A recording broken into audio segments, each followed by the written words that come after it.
오늘 말씀은 사무엘하 17장의 말씀입니다. 사무엘하 17장 1절에서 17절까지 제가 봉독하여 올려드리겠습니다. 아이도벨이 또 압살롬에게 이르되 이제 내가 사람 12,000명을 택하게 하소서. 오늘 밤에 내가 일어나서 다윗의 뒤를 추적하여 그가 곤하고 힘이 빠졌을 때 기습하여 그를 무섭게 하면 그와 함께 있는 모든 백성이 도망하리니 내가 다윗 왕만 쳐 죽이고 모든 백성이 당신께 돌아오게 하리니 모든 사람이 돌아오기는 왕이 찾는 이 사람에게 달렸음이라. 그리하면 모든 백성이 평안하리라 하니 압살롬과 이스라엘 장로들이 다 그 말을 옳게 여기더라. 압살롬이 이르되 아렉 사람 후세도 부르라. 우리가 이제 그의 말도 듣자 하니라. 후세가 압살롬에게 이르매 압살롬이 그에 말하여 이르되 아이도벨이 이렇게 하게 말하니 우리가 그 말대로 행하라. 그렇지 아니하거든 너는 말하라 하니 후세가 압살롬에게 이르되 이번에는 아이도벨이 베푼 계략이 좋지 아니하나이다 하고 또 후세가 말하되 왕도 아시거니와 왕의 아버지와 그의 추종자들은 용사라. 그들은 들에 있는 곰이 새끼를 빼앗긴 것 같이 격분하였고 왕의 부친은 전쟁에 익숙한 사람인즉 백성과 함께 자지 아니하고 지금 그가 어느 굴에나 어느 곳에 숨어 있으리니 혹 무리 중에 몇 명이 먼저 엎드려지면 그 소문을 듣는 자가 말하기를 압살롬을 따르는 자 가운데서 패함을 당하였다 할지라. 비록 그가 사자 같은 마음을 가진 용사의 아들일지라도 낙심하리니 이는 이스라엘 무리가 왕의 아버지는 영웅이요 그의 추종자들도 용사인 줄 알미니이다. 나는 이렇게 계략을 세웠나이다. 온 이스라엘을 단부터 부엘세바까지 바다의 많은 모래같이 당신께로 모으고 친히 전장에 나가시고 우리가 그 만날 만한 곳에서 그의 기습하기를 이슬이 땅에 내림같이 우리가 그의 위에 덮여 그와 그 함께 있는 모든 사람을 하나도 남겨두지 아니할 것이요. 또 만일 그가 어느 성에 들었으면 온 이스라엘이 밧줄을 가져다가 그 성을 강으로 끌어들여 그곳에 작은 돌 하나도 보이지 아니하게 할 것이라 하매 압살롬과 온 이스라엘 사람들이 이르되 아렉 사람 후세의 계략은 아이도벨의 계략보다 낫다 하니 이는 여호와께서 압살롬에게 화를 내리려 하사 아이도벨의 좋은 계략을 물리치라고 명령하였음이더라. 아멘. 오늘 17장의 말씀은 긴 호흡을 가지고 큰 이야기를 하나를 전하고 있습니다. 아이도벨이 먼저 전략을 내고 그 다음에 후세가 전략을 냅니다. 그렇지만 후세의 전략이 채택이 되어지고 이것 때문에 아이도벨은 자살을 하게 됩니다. 그리고 나서 뒤에 읽지 않았지만 자살 이야기와 다윗이 도움을 받아서 이제 피난에 성공하는, 아직 회복이 아니라 피난에 성공하는 장면까지가 오늘 17장의 말씀입니다.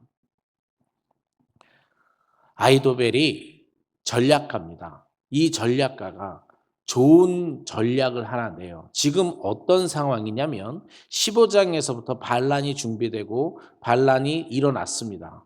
반란이 일어났어요. 그것도 압살롬이라고 하는 자기 아들에 의해서 반란이 일어났고 압살롬의 반란에 아이도벨이라는 사람이 책사, 즉 계략을 짜는 사람으로 함께 진행이 된 겁니다. 주요 진행이 됐어요.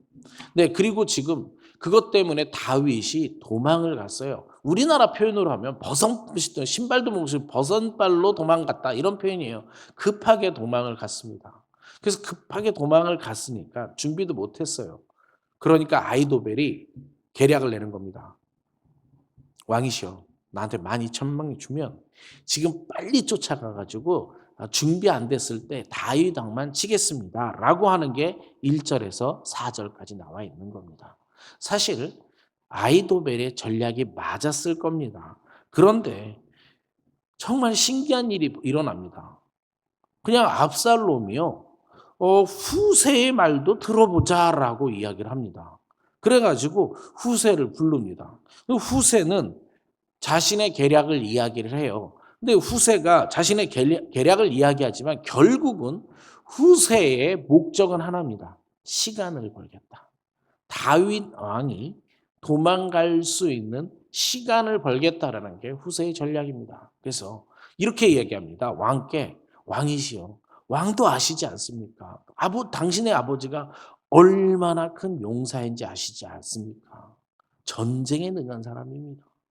지금 쫓아가 가지고 만약에 쫓아가 가지고 만약에 지금 전쟁에 능한 다윗 왕이니까 숨어 있을 것이다. 그러다가 우리 군사가 몇 명만 넘어지더라도 온 이스라엘에 소문나기를 다윗 왕이 아직도 굳건하다. 하나님은 다윗 왕의 편이다. 뭐 이런 류의 소문이 나면 어떡할 겁니까? 그게 먹혀 들어갑니다. 그렇게 하지 마시고 이렇게 하십시오 하는데 전략이 약간 읽어보면 말이 안 됩니다. 11절부터는 보겠습니다. 나는 이렇게 계략을 세웠나이다. 자, 후세가 계략을 세웠어요. 온 이스라엘 담부터 부엘세바까지 바닷가에 많은 모래같이 당신을 모으고 친히 전장에 나가시고. 여러분, 한번 잘 생각해 보세요. 전쟁이 있어. 나가지 않고 빠르게 승리하는 게 좋겠습니까? 아니면 사람을 다 모으고 전장까지 만들어서 큰 싸움이 벌어져서 이기는 게 좋겠습니까? 손자병법에 이런 말이 있어요. 싸우지 않고 이기는 게 가장 좋다고. 그러니까 지금 가장 좋은 건요. 아이도벨의 전략이 가장 좋아요. 빨리 가가지고 빨리 끝냈어야 돼요. 반란은 빨리 끝내야 되는 거예요. 그런데 후세가요. 시간을 끄는 전략을 보냅니다. 그런데 압살롬이 아무래도 이게 좀 멋있었나 봐요. 좀 한번 잘 생각해 보세요. 그림을 그리고 있는 거예요. 멋있게 그림을 그려요. 당시 온 이스라엘을 모르고 왕께서 맨 앞에서 딱 멋지게 서서 쫙 물리치면 어떻습니까? 이런 표현인 거예요. 12절입니다. 우리가 그 만날 만한 곳에서 그를 기습하기를 이슬이 땅에 내린같이 우리가 그의 위에 덮어 그와 함께 있는 모든 사람을 하나도 남겨두지 아니할 것이고 또 만일 그가 어느 성에 들었으면 온 이스라엘이 밧줄을 가져다가 그 성을 강으로 끌어들여서 잠깐만요. 여러분 전쟁 중에 이런 이야기 들어봤어요? 성에다가 밧줄로 묶어가지고 그 성을 성체로 끌어서 강에다가 빠뜨린대요. 여러분 이게 가능해요? 불가능한 거예요. 이거는 웃어야 돼요. 비웃어야 돼요. 사실은 압살롬이 들으면 이런 재력을 비웃어야 돼요. 곳에 작은 돌 하나도 보이지 않게 아니할 것이라 하매 압살롬과 온 이스라엘 사람이 이르되 아렉 사람 후세의 계략은 아이도벨의 계략보다 낫다 하니 말도 안 되는 계략을 얘기했는데 사람들이 그게 더 좋겠다라고 얘기합니다. 이는 여호와께서 압살롬에게 화를 내리려 하사 아이도벨의 좋은 계략을 물리치라고 명령하였음이더라. 예, 여러분 한번 잘 생각해 보세요. 지금 인간의 이야기를 하고 있지만 사실은 압살롬이 후세의 계략을 첫 채택함에 있어서 하나님께서 명령하셨다라고 이야기하는 겁니다. 네. 후세의 전략은 사실 좋은 전략이었습니다. 급하게 빨리 쫓아가서 빨리 끝나면 이 이야기는 어쩌면 끝날 수도 있습니다. 그런데요, 그 다음 후세가 무슨 일을 하냐면, 그 다음요, 아까 후세의 전략이 아니라 아이도벨의 전략입니다. 아이도벨은 빨리 성령하고 끝냈으면 돼요. 그런데 후세가요, 이런 이야기를 합니다. 다 이런 일을 해요. 15절에 보면 이에 후세가 사독과 아비아달 두 제사장에게 이르되 아이도벨이 압살롬과 이스라엘 장로들에게 이러하게 계략을 세웠고 나도 이러하게 계략을 세웠으니 이제 너는 빨리 사람을 보내 다윗에게 전하기를 오늘 밤에 광야 나르타에서 자지 말고 아무쪼록 건너가서서 하라. 혹시 왕과 그를 따르는 모든 백성이 몰사할까 하노라 하니라. 네, 후세가요. 제사장 사독과 아비아달에게 다윗왕에게 가서 전해라. 오늘 밤 여기에 있지 말고 요단강을 건너라. 요단강을 건너서 요압 땅으로 가라라고 말하는 겁니다. 빨리 피하라. 내가 지금 시간을 벌었으니까 너는 빨리 피하라라고 다윗 왕에게 메시지를 전한 겁니다. 네, 그 다윗 왕의 메시지를 전하는 과정이 17절에서 21절까지 좀 우여곡절 속에 결국은 어려운 가운데서 다윗 왕에게 그 메시지가 전달됩니다. 그 다음에 22절에요. 그래서 다윗이 일어나 모든 백성과 함께 요단을 건널새 새벽까지 한 사람도 요단을 건너지 못한 자가 없었더라. 그러니까 다윗과 다윗의 군사들이요 다 넘어갔습니다. 그냥 다 요단을 넘어가서 피하게 된 겁니다. 23절이요. 아이도벨이 자기 계략이 시행되지 못함을 보고 나귀의 안장을 지우고 일어나 고향으로 돌아가 자기 집에 이르러 집을 정리하고 스스로 목매어 죽음에 그의 조상의 묘에 장사되니라. 자, 여러분 이렇게 되는 거예요. 이야기가 아이도벨이 자신이 계략을 냈는데 계략이 안 먹혔어요. 후세의 계략이 먹혔어. 그러니까 어떻게 되냐면 집으로 돌아가서요. 자기 고향으로 가서 목매어 죽습니다. 왜 죽었을까 한번 생각해 보십시오, 여러분. 지금요. 안 죽어도 되는 상황입니다. 압살롬 왕이 이스라엘을 점령하고 있는 상태예요. 특히 예루살렘을 점령하고 있는 상태예요. 쿠데타를 보면 현재로는 다윗 왕이 살아있지만 성공한 상태입니다. 안 죽어도 돼요. 그런데 가서 죽습니다. 이 사람이 왜 죽었을까를 고민해 봤어요. 이번 제가 여행을 좀 했습니다. 그래서 긴 여행 과정 중에 이 생각을 많이 했어요. 아이도벨은 왜 죽었을까? 물론 주석에는 이렇게 나와 있습니다. 교만한 사람이다. 교만한 사람이기 때문에 자신의 책략이 먹혀 들어가지 않은 거가 분노해서 죽었을 수도 있다. 교만의 끝은 이렇다라고 주석에는 나와 있습니다. 그런데 제가 긴 여행 가운데 저만의 생각입니다. 틀릴 수도 있지만 이런 생각을 해봤어요. 아이도벨은 매우 똑똑한 사람입니다. 계산을 해보니 시간을 벌어졌고 시간을 벌어서 다윗 왕이 도망을 가면 다윗 왕이 이스라엘 사람들을 함께 묶어서 이 반란으로부터 다시 승리할 것 같다라는 생각을 했던 것 같습니다. 그렇게 되면요. 아이도벨은 반역자가 되는 겁니다. 성공한 쿠데타의 계략적인 책략가가 아니라 실패한 쿠데타의 주역이 돼버려요. 반란이 돼버리는 겁니다. 그러면 자기와 자기 가족은 온전하지 못합니다. 그러니까 이렇게 생각한 것 같습니다. 자신과 자신을 보호할 수 있는 마지막 책략이 뭐냐면 죽는 겁니다. 자기가 죽어버리면 아직 중간이기 때문에 이 죄가 자신들의 가족들한테 안 갈 수도 있다라는 겁니다. 그런데 그 생각을 하고 성경을 다시 보니까 성경에 힌트가 있었습니다. 23절 조금만 자세히 보겠습니다. 아이도벨이 자기 계략이 시행되지 못함을 보고 나귀의 안장을 지우고 일어나 고향으로 돌아갑니다. 고향에 갔어요. 무엇인가를 해야 돼요. 자기 집에 이르러 집을 정리하고 이 집을 정리하고를 원어로 봤더니 명령했다라는 뜻입니다. 이 원어 자체가 갖고 있는 원래 뜻이 명령했다를 우리나라 말로 정리했다라고 번역을 한 거였습니다. 그러니까 집안 사람들한테 무엇을 말하고 집안 사람들한테 무엇을 당부하고 집안을 어떻게 하라고 이야기하고 즉 집안을 잘 정리한 겁니다.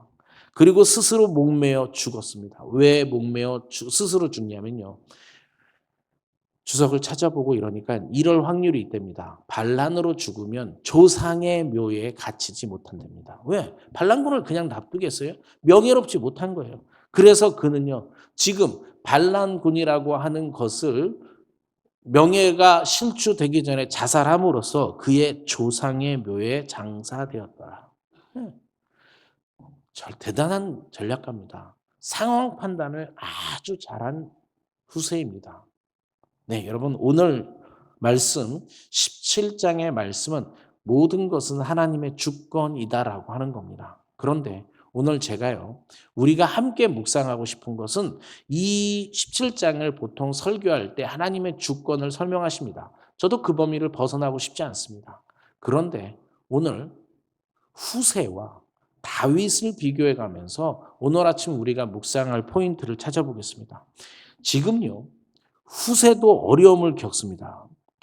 어떤 어려움이냐면 자기 말이 먹히지 않는 것과 자기가 위험에 처했다고 감지한 상황입니다. 자, 아직 후세는 위험한 상황이 아닙니다. 아직 죄송합니다. 아이도벨입니다. 아직 아이도벨은 위험한 상황이 아니에요. 이 아이도벨이 위험하지 않은 상황인데도 불구하고 그는 스스로 자살합니다. 어려움에 처했을 때요. 이 머리가 좋으니까 어떤 상황이냐면 자기가 계산해서 자기가 모든 것을 결정해서 끝내버립니다. 다윗은 어떤가요? 다윗이 어려움을 처해졌어요. 아이도벨의 어려움하고는 비교도 안 되는 어려움입니다. 아이도벨은 아직 일어나지도 않았어요.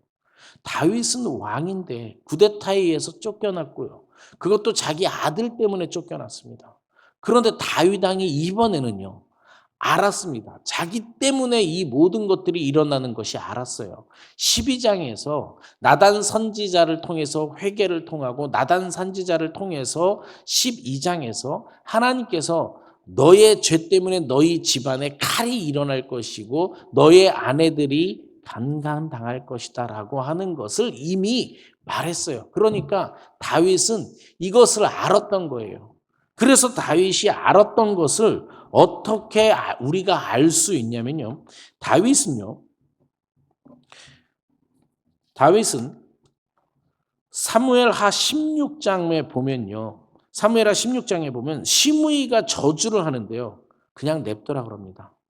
그것도 하나님이 시키는 것이다. 저 저주를 감당하는 나를 하나님께서 선하게 갚아주실 것이다. 이렇게 이야기를 해요. 또 하나요. 압살롬의 반항에 대해서 다윗은 군대가 아직 있습니다. 저항하지 않았다는 거예요. 압살롬이 그냥 반란을 하게 냅두고요. 피난을 갔다라는 자체가 이미 이 일이 어떤 상황에서 일어나는지 다윗은 알고 있었다는 것입니다. 두 사람을 비교해보세요. 아이도벨 머리 엄청 좋아요. 네, 책략가예요. 완벽한 상황 판단을 할 수 있는 사람이에요. 맞아요. 그 사람은 그렇게 죽는 것이 가장 명예롭고 하는 거예요. 그분의 전략도 맞아 들어갔고요. 하지만 어려움을 당했을 때 그는 자신의 머리만을 의지했다라는 겁니다. 할 수 있었던 일이 그냥 죽는 일밖에, 그것이 최선의 길밖에 없었어요. 그런데 다윗은요. 아이도벨보다 훨씬 어려움이 있음에도 불구하고 자신의 운명을 하나님께 맡기고 있다라는 것이 지금 전체 이 15장에서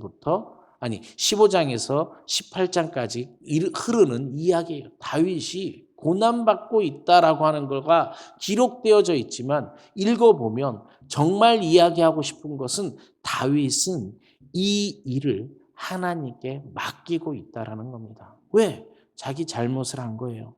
다윗이요. 15장에서부터 18장 내일까지의 전체 이야기를 보면 다윗은 자신의 죄 때문에 이 일이 이루어진 것을 알았고요. 그 일 때문에 안 좋은 일들이 집안의 피와 아내들이 강간당하는 일을 당하면서 묵묵히 감당해내고 있다는 게 저의 묵상입니다. 다윗은요. 묵묵히 감당하고 있습니다. 그러니까 어떤 일이 벌어지냐면 하나님께서 후세를 어렵지만 후세를 통해서 보호해 주십니다. 오늘 읽지 않았지만 뒤에 마하나임이라고 하는 지방에 가서 마하나임 사람들의 도움을 받습니다. 꿀을 받어요. 회복 시간, 육체적으로 회복할 시간을 가지면서 전쟁을 다시 준비할 수 있도록 준비되어집니다. 그리고 시간이 지나면서 자연스럽게 전쟁에서 일어나고 전쟁에서 압살롬으로부터 이기고 그리고 나서 다시 왕으로 복귀하는 과정들이 앞으로 일어날 일들입니다. 여러분, 다윗 왕은요. 어려움이 처했을 때 그 어려움이 자기 때문이라는 것들을 알았다라는 것과 회개했다라는 것. 그리고 오늘의 주제요. 모든 것은 하나님의 주권대로 이루어진다라는 것을 반란군에 쫓기면서까지도 그것을 인정하고 있는 겁니다. 이게 다른 겁니다. 오늘 아침 묵상하고 싶은 것은요. 모든 것은 하나님의 주권 하에서 일어납니다. 모든 것은 하나님의 주권 하에서 일어나는데 우리는 그 조금 고난 속에서 하나님 내게 왜 이래요? 아니면 자신의 머릿속에서 어떻게 하면 되겠지라고 하는 것들로 세상을 살아가지만 다윗은 묵묵히 그냥 자신을 저주하는 시므이를 향해서도 냅둬라. 하나님이 시켜서 하겠지. 내가 이 고통을 감내하면 하나님이 나에게 선하게 행하시겠지라고 견뎌내는 겁니다. 살다 보면 여기 계신 분들이 저보다 다 연배가 높으시니까 모든 일을 살다 보면 고난도 있을 겁니다. 어려운 일이 없을 수는 없잖아요. 어쩌면 우리는 좋은 일보다는 어려운 일이 훨씬 더 많아요.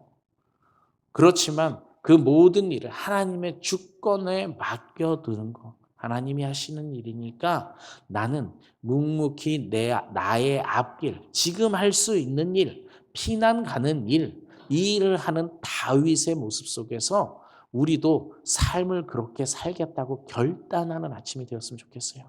묵묵히. 어려움은 누구에게나 옵니다. 묵묵히. 이 일도 하나님께서 하셨음을 고백하고 내가 할 수 있는 일을 감당해내는 것. 이 말을 어떻게 표현할까 하다가 저는 이렇게 표현하고 싶습니다. 하나님께서 허락되신 것에 우리가 노력하자. 지금은 다윗에게 피난이 허락된 겁니다. 그 일에 노력하는 겁니다. 우리는 하나님께 허락되지 아니한 것에 가끔 눈을 들이고 하나님께 허락하지 않은 욕심을 부릴 때가 너무나 많습니다. 하나님께서 허락한 것에 우리가 감사하고 세상을 사는 우리 모두가 되었으면 좋겠습니다. 기도하시겠습니다.